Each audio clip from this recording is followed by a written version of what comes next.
Hey, hey everybody.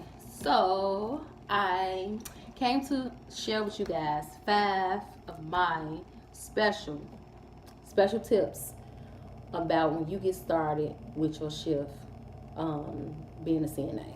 So many of y'all might know I've been a CNA for almost 14 years.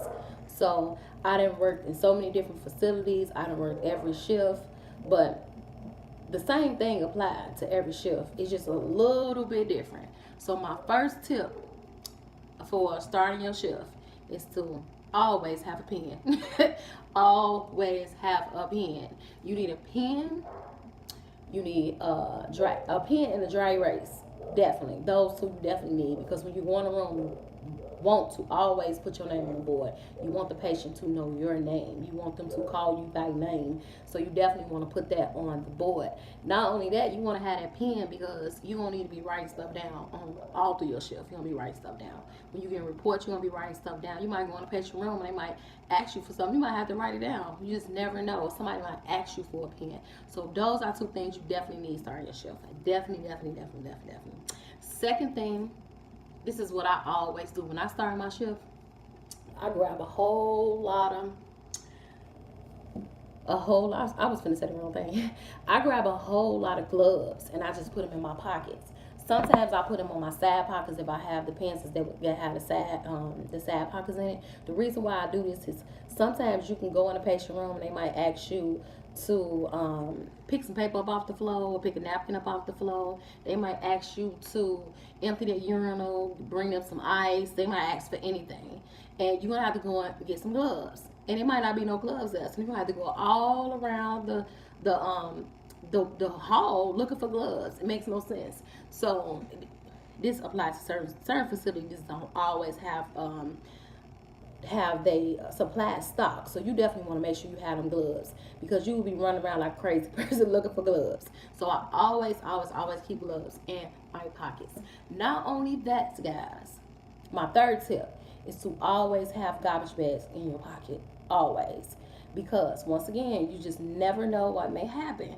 You may go in a room and you might see some towels, you might see gowns, you might see a lot of linen around, and you might want to get that out the room. It could be anything to go on. You just always want to make sure you're prepared. And these are the things that I do to stay prepared. So the third tip will be keep you some garbage bags in your back pocket. You're going to need them for something. Trust me. Through that shift, you're going to definitely use about 10 of those garbage bags, maybe even more. My fourth tip is when you start your shift, you always want to get report. It is so important before you even get that pen.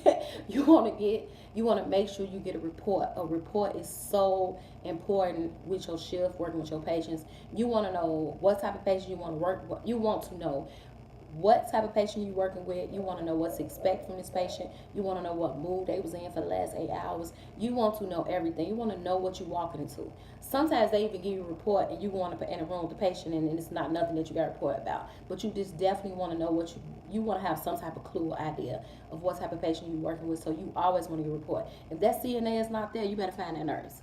And if that nurse act like she don't want to give you no report and she too busy, you better go to the charge nurse. Somebody needs to let you know about that patient. You should never walk in a room with a patient blindsided. You should always know. And we know we're working in this field. Sometimes that's not even possible to get a report. But try your best to get report. So very important.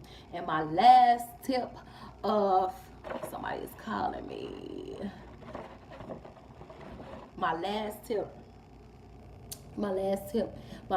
fifth tip, which will be my last tip, is when you start your shift, always pass water, always pass ice. This is so important, so you don't have to keep running back and forth all throughout your shift, passing water, passing ice.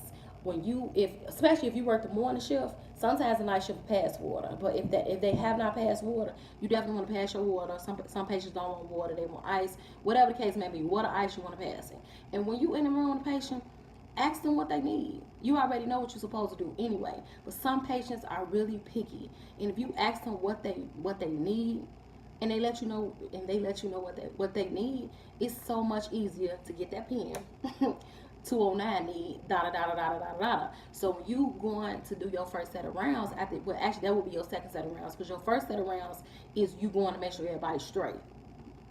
After you after you make sure everybody's straight, then you probably pass your water and all that. So while you passing your water, you definitely want to make sure you asking the patients what they need. Look around that room. If it's lint all over that room, get them bags out your back pocket, and definitely throw that trash out, because that's actually trash. Lint should not be left in the room. If it's trash and the garbage is, clean it up. I don't care if the shift before you did not do it and they supposed to did it. Just gonna get that out the way so your room can be tidy and clean so that you can get your day going. So if you use these 5 tips, I know it will help you with your day. It may not help you with the whole shift. You might do 16, but it will definitely help you get through a couple of hours, and you won't have to be running around like a crazy person. So these are the things that help me being a CNA. So definitely put your 5 tips in the comments, or even 3 tips, 2 tips, whatever tips you have that may help me or help anybody else. Drop your tips so we can get this thing together, y'all. Bye.